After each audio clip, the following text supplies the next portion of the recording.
इस कहानी की शुरुआत आज से 20,000 साल पहले के दौर में, जब इंसान छोटे छोटे कबीलों में रहते थे। हमें पुराने जमाने के यूरोपीय लोगों को दिखाया जाता है जो कबीले में रहते हुए एक साथ मिलकर शिकार करते हैं। यहाँ पर हमें कबीले के सरदार को दिखाया जाता है जिसका नाम था एयरगन था। कुछ महीने बाद ठंड का मौसम आने वाला था, इसलिए वह सब सर्दियों का खाना इकट्ठा करने के लिए अपने कबीले वालों के साथ शिकार पर आए हैं और उनके सामने बहुत बड़ी भैंसों का झुंड होता है। सभी लोग रेंगते हुए भैंसों के झुंड के पास पहुंचते हैं। एयरगन जो कबीले का सरदार होता है, वह सही मौका देखते ही अटैक करने का इशारा कर देता है। ये सब के सब उन पर हमला कर देते हैं। शिकारियों से बचने के लिए भैंस उल्टी तरफ भागना शुरू कर देती हैं, जिनमें से एक एक करके कई सारी भैंस खाई में गिर जाती हैं। लेकिन उनमें से एक भैंसा बच गया था और वो जंगली भैंसा गुस्से में एयरगन के बेटे नोयान की तरफ भाग। नोयान पहली बार शिकार पर आया था और उसे शिकार से बचने के तरीके मालूम नहीं था। एयरगन अपने बेटे को रास्ते से हटने के लिए कहता है, लेकिन वो डर जाता है और नोयान उससे भागना शुरू कर देता है। वह जंगली भैंसा तेजी से नोयान की तरफ बढ़ते हुए उसे अपने सींग में उठा लेता है और खाई की तरफ भागना शुरू कर देता है। एयरगन जो उस कबीले का सरदार है, वो देखकर अपने बेटे को बचाने के लिए भैंसे पर भाला फेंकता है। भैंसे को भाला लग जाता है, लेकिन घायल होने के बाद भी वो नोयान को नहीं छोड़ता और नोयान को खाई से ऊपर उछाल देता है। और यहाँ से कहानी जाती है एक हफ्ता पहले, जहाँ पर हम देखते हैं कि कबीले के लोग शिकार की तैयारी कर रहे हैं। वो पत्थरों से अलग अलग तरह के नुकीले हथियार बना रहे थे। ये सिर्फ तैयारी नहीं थी, बल्कि नए लोगों को शिकार में हिस्सा लेने के लिए इस तरह के पत्थर बनाने पड़ते थे। जो सबसे तेज और नुकीला हथियार बनाएगा उसे शिकार के लिए सिलेक्ट कर दिया जाएगा। इस प्रतियोगिता में एयरगन का बेटा नोयान भी पास हो जाता है। उसी रात को नोयान की माँ एयरगन से कहती है, नोयान को अपने साथ शिकार पर मत ले जाओ, वह अभी बच्चा है। मैं उससे बहुत प्यार करती हूँ और उसे खोना नहीं चाहती। एयरगन कहता है, सर्दियां आने वाली हैं और साल के इस वक्त में सभी शिकार करने के लिए जाते हैं। अगर हम शिकार पर नहीं गए तो हम सर्दियों में भूख से मर जाएंगे और नोयान को खुद को साबित करना होगा कि वो मेरा बेटा है। अगली सुबह सभी कबीले वाले शिकार के लिए निकल रहे होते हैं, लेकिन नोयान की माँ नोयान के लिए बेचैन हो रही थी कि कहीं मेरे बेटे को कुछ हो ना जाए। लेकिन एयरगन उसे तसल्ली देता है, तुम परेशान मत हो, नोयान को कुछ नहीं होगा। और वे सब शिकार पर निकल जाते हैं। थोड़ी दूर आगे जाने के बाद यहाँ पर एक दूसरा कबीला भी आता है जो उन्हीं की तरह शिकार करने के लिए निकला है ताकि सर्दियों के लिए खाना इकट्ठा कर सके। बहुत लंबा सफर तय करने के बाद वो सब एक पत्थर के ढांचे तक पहुंचते हैं जो कभी उनके पूर्वजों ने बनाया था। ये सफर बहुत खतरनाक होता है। इस सफर में उनके कई पूर्वजों ने अपनी जान गंवाई है, इसीलिए उन्होंने पूर्वजों की याद में यह पत्थर का ढांचा बनाया होता है।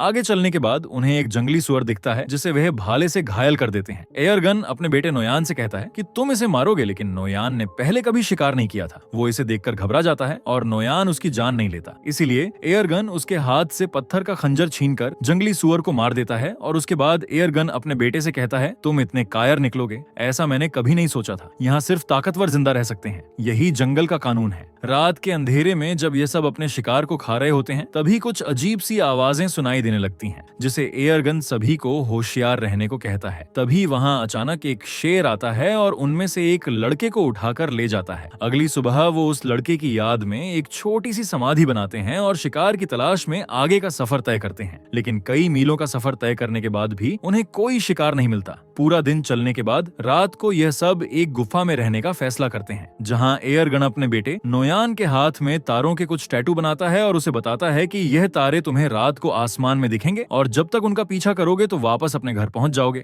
दरअसल यह एक तरह का नक्शा है कि उनका घर किस तरफ है, यानी अगर कोई शिकार के दौरान भटक जाए तो वह इस नक्शे का सहारा लेते हुए अपने घर वापस पहुंच सकता है। सुबह होने के बाद एक बार फिर से यह शिकार की तलाश में निकल पड़ते हैं और तभी उन्हें जंगली भैंसों के पैरों के निशान दिखते हैं, जिसे देखकर सब खुश हो जाते हैं। अब यह जंगली भैंसों का शिकार करना शुरू करते हैं और यहाँ वो सीन आता है जब एक जंगली भैंस ने न्यूयान को पहाड़ी से उछाल दिया था। कहानी वापस प्रेजेंट में आती है, जहाँ दिखाया जाता है कि जब न्यूयान को चट्टान से उछाला गया तो वह नीचे जा गिरा, लेकिन वो चट्टानों के बीच एक पत्थर को पकड़कर लटक जाता है। एयरगन जल्दी से वहां पहुंच जाता है और अपने बेटे से कहता है, हिम्मत मत हारना, मैं तुम्हें बचा लूंगा। लेकिन तभी वह पत्थर टूट जाता है जिसे पकड़कर न्यूयान लटका हुआ होता है। न्यूयान चट्टानों से टकराता हुआ नीचे गिरता है और चट्टानों के बीच में बने हुए एक छोटे से रास्ते में जा गिरता है। एयरगन अपने बेटे को बचाने के लिए जाना चाहता है, लेकिन उसके कबीले वाले लोग उसे रोक लेते हैं। वो कहते हैं, अब यहाँ से नीचे जाने का कोई रास्ता नहीं है, तुम्हारा बेटा अब इस दुनिया में नहीं रहा, हम तुम्हें खोना नहीं चाहते, तुम हमारे कबीले के सरदार हो, तुम्हारी जिम्मेदारी है कि तुम हम सब की हिफाजत करो और हमें वापस घर ले चलो। लेकिन एयरगन किसी की भी बात को मानने को तैयार नहीं था। वो पूरी रात उसी चट्टान के किनारे बैठकर अपने बेटे को आवाजें देता रहता है। लेकिन आखिरकार उसे समझ आ जाता है कि अब मेरा बेटा इस दुनिया में नहीं रहा। और अगली सुबह तक जब उसका बेटा नहीं आता तो उसके तमाम साथी नोयान की याद में वहाँ एक छोटा सा पत्थर का समाधि बना लेते हैं और अपना किया हुआ शिकार लेकर वापस कबीले की तरफ निकल पड़ते हैं। उनके जाने के कुछ देर बाद नोयान के ऊपर एक गिद्ध आकर बैठ जाता है और चोंच मारना शुरू कर देता है, मगर उससे पहले कि वह उसे खाता नोयान की आंख खुल जाती है। वो गिद्ध को नीचे फेंक देता है और उसके बाद वह अपने पिता को आवाज देता है, लेकिन उसे कोई भी जवाब नहीं मिलता। इसे पता चल जाता है कि सभी यहाँ से चले गए और अब उसकी कोई मदद नहीं कर सकता। वो हार नहीं मानता और चट्टान पर चढ़ने की कोशिश करता है, लेकिन वो ज्यादा ऊपर चढ़ नहीं पाता। नीचे बहुत गहरी खाई होती है और शायद किस्मत उसे जीने का एक दूसरा मौका देना चाहती है। कुछ ही देर बाद वहाँ तेज बारिश शुरू हो जाती है और बारिश की वजह से नीचे खाई धीरे धीरे नदी में बदलने लगती है। उसे समझ आ जाती है कि अगर उसे जिंदा रहना है तो उसे नीचे खाई में कूदना होगा। और जब नोयान को अंदाजा होता है कि पानी अब गहरा हो गया है, अगर वह छलांग लगा दे तो उसे कोई चोट नहीं आएगी। इसके बाद वो पानी में कूद जाता है, लेकिन पानी में गिरते ही वह बेहोश हो जाता है। अगले दिन जब उसे होश आता है तो वह खुद को दूसरी जगह में पाता है। ऊंचाई से कूदने पर वो बच तो गया था, लेकिन उसके पैर की हड्डी मुड़ गई थी। फिर वो अपने टूटे हुए पैर को लकड़ियों से बांधता है, जिससे वह चलने के काबिल हो जाता है। और फिर वो उस चट्टान के ऊपर पहुंचता है जहां से वो गिरा था। लेकिन वहां पहुंचकर जब वह देखता है कि उनके लोगों ने उसकी समाधि बना दी, जिससे वह रोने लगता है। वह समझ जाता है कि उसके पिता एयरगन और कबीले वालों ने यह यकीन कर लिया था कि नोयान मर चुका है। तभी अचानक उसे आसपास कुछ अजीब आवाजें सुनाई देती हैं और खतरे से बचने के लिए नोयान पेड़ पर चढ़ जाता है, जहां वो पूरी रात एक सूखे पेड़ के ऊपर गुजारता है। अगली सुबह जब वो पानी पीने जाता है तो वह भेड़ियों की एक झुंड को देखता है और वो भेड़िए तेजी से उसकी तरफ बढ़ रहे थे। तभी कुछ भेड़िए पर हमला कर देते हैं। नोयान वापस पेड़ की तरफ भागता है। एक भेड़िया उसका पांव पकड़ लेता है। नोयान चाकू से भेड़िए पर वार करता है, जिससे वह भेड़िए जख्मी होकर नीचे गिर जाता है और नोयान जल्दी से पेड़ पर चढ़ जाता है। सारी रात भेड़िए नीचे उसका इंतजार करते हैं, लेकिन जब सुबह होती है तो सब भेड़िए जा चुके होते हैं। सिर्फ वही जख्मी भेड़िए वहां पर मौजूद होता है जिसे कल उसने चाकू से मारा था। नोयान सबसे पहले अपने चाकू से अपने लिए एक भाला बनाता है और भेड़िए को मारने जाता है, लेकिन जख्मी भेड़िया को मारते वक्त रहम आ जाता है और वह उसे मारने का इरादा बदल देता है। इसके बाद वह पहले उसके मुंह को पट्टी से बांध लेता है और फिर उसे उठाकर उस गुफा में ले जाता है जहाँ वह अपने कबीले के साथ एक रात ठहरा था। अगली सुबह उठकर वह जड़ी बूटी ढूंढने निकल पड़ता है और फिर उन जड़ी बूटियों को पीसकर अपने पैर पर लगाता है। इसी बीच जब वह पानी पी रहा होता है तो वह देखता है कि भेड़िया अपने मुंह पर बंधी रस्सी को खोल चुका है।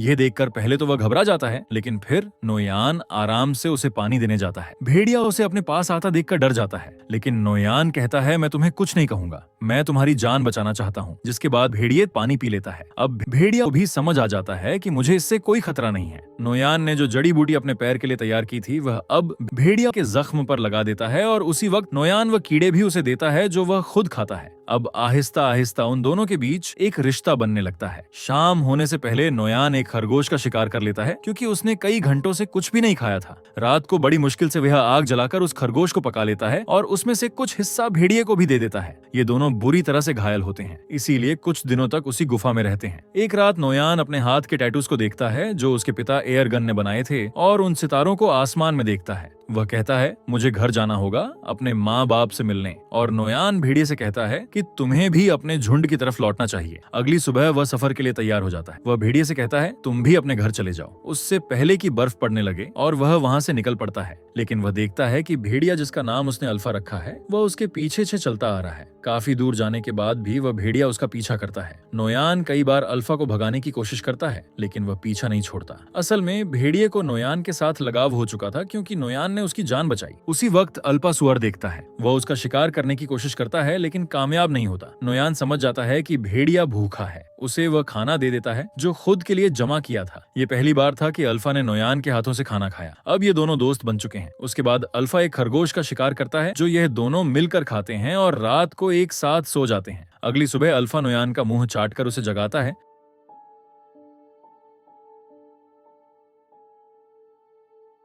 और जैसे ही वह उठता है तो अल्फा से कहता है, तुमसे कितनी बदबू आ रही है, और वह उसे जबरदस्ती नदी में फेंक देता है। ये दोनों नदी में नहाते हैं। यहाँ अल्फा खाने के लिए एक मछली भी पकड़ता है। उसके बाद नोयान वापस अपने सफर पर निकल पड़ता है। रात को वह दोनों आग जलाकर बैठे होते हैं। तब अल्फा कुछ महसूस करता है। हम देखते हैं कि वहाँ कुछ और भेड़िया आते हैं। अल्फा उनके पास जाता है। ये अल्फा का परिवार है। नोयान समझ जाता है। वह उसे कहता है कि तुम्हें अपने परिवार के साथ जाना चाहिए। भेड़िया उनके साथ चला जाता है। अगली सुबह नोयान फिर अपने सफर पर निकल पड़ता है। अब ठंड ठंड बढ़ चुकी होती है। चारों तरफ बर्फ बरस रही होती है और नोयान उसी बर्फ में आगे बढ़ता है। तभी दूर से वह देखता है कि कुछ भेड़िए एक मरे हुए शिकार को खा रहे हैं, जिसमें अल्फा भी शामिल होता है। अल्फा को उसके साथी शिकार नहीं खाने देते हैं। नोयान उसे पहचान लेता है और दौड़कर अल्फा के पास जाने लगता है। तभी दौड़ते वक्त अचानक बर्फ टूट जाती है और नोयान उसमें गिर जाता है। दरअसल यह एक जमी हुई झील होती है। अल्फा को जब पता चलता है तो वह उसकी तरफ दौड़कर भागता है। वह उस बर्फ को कूदकर तोड़ने की कोशिश करता है, लेकिन बर्फ की परत काफी मोटी होती है, इसलिए वह इतनी आसानी से नहीं टूट पाती। पानी के अंदर नोयान की सांसें फूलने लगी थीं। फिर वो जैसे तैसे करके अपना चाकू निकालकर बर्फ की परत को तोड़ लेता है और पानी से ऊपर निकल आता है। और अब एक बार फिर से यह दोनों मिल चुके हैं। नोयान ठंड से बचने के लिए जल्दी से आग जला देता है और अपने कपड़े उतारकर शरीर को गर्म करता है। फिर अगली सुबह अल्फा को साथ लिए नोयान अपना सफर जारी रखता है। थोड़ा सा आगे चलकर उसे एक आदमी दिखाई देता है, जिसे देखकर वो बहुत खुश होता है। लेकिन जब करीब जाकर देखता है तो पता चलता है कि यह आदमी ठंड से जमकर मर चुका होता है। यह देखकर उसे बहुत दुख होता है। उसके बाद नोयान उस आदमी के टेंट के अंदर चला जाता है, लेकिन वहाँ उसे कुछ भी जरूरत का सामान नहीं मिलता। जिसके बाद नोयान उस आदमी का तीर कमान ले लेता है और आगे बढ़ने लगता है। तभी वह देखता है कि उनके पीछे लगभगों उनका शिकार करने के लिए आ रहे हैं। वह दोनों अपनी जान बचाने के लिए दौड़ने लग जाते हैं और एक गुफा में घुस जाते हैं। वह लगभगों से तो बच जाते हैं, लेकिन अब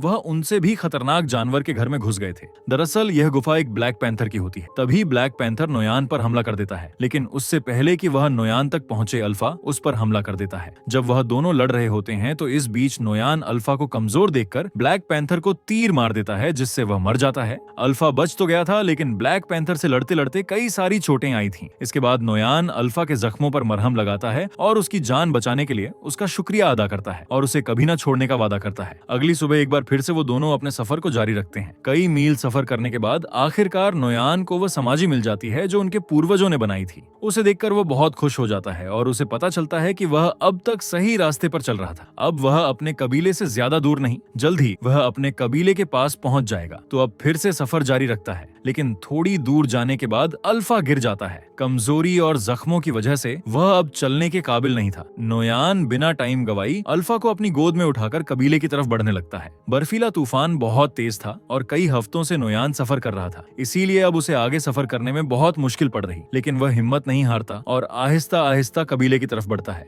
एक जगह पहुंचने के बाद उसे दूर से अपना कबीला दिखाई देने लगता है। इस दौरान उसके पिता को भी पता चल जाता है कि दूर से कोई आ रहा है। इतने दिनों बाद अपने घर को देखकर उसकी खुशी का कोई ठिकाना नहीं था। उसके बाद जैसे तैसे करके वह अपने कबीले तक पहुंच जाता है और वहीं पर गिर जाता है। नोयान को देखकर उसके माता पिता दौड़कर आते हैं। उसे देखकर उन दोनों को यकीन नहीं होता कि यह हमारा बेटा है। वह दोनों मान चुके थे कि हमारा बेटा मर चुका है, लेकिन अब उसे जिंदा देखकर वह बहुत ज्यादा खुश हो जाते हैं। फिर नोयान अपने पिता से कहता है कि अल्फा को बचा लीजिए। ये कहकर नोयान बेहोश हो जाता है। कुछ घंटे बाद जब उसकी आंख खुलती है तो वह अपने घर में होता है। उसके माता पिता और कबीले के लोग चारों तरफ बैठे हुए होते हैं और अल्फा भी उसके पास में ही लेटा हुआ था। लेकिन यहाँ उन्हें पता चलता है कि अल्फा ने कुछ बच्चों को जन्म दिया है। ये देखकर नोयान चौंक जाता है। यानी अल्फा एक भेड़िया थी और प्रेग्नेंट होने के बावजूद अल्फा ने सफर पर नोयान का एक एक कदम पर साथ दिया। ये देखकर नोयान उसे अपने गले लगाता है और दिल ही दिल में उसका शुक्रिया अदा करता है। अब कहानी के एंड में हम देखते हैं कि कुछ हफ्ते बीतने के बाद अल्फा के बच्चे अब काफी बड़े हो चुके हैं।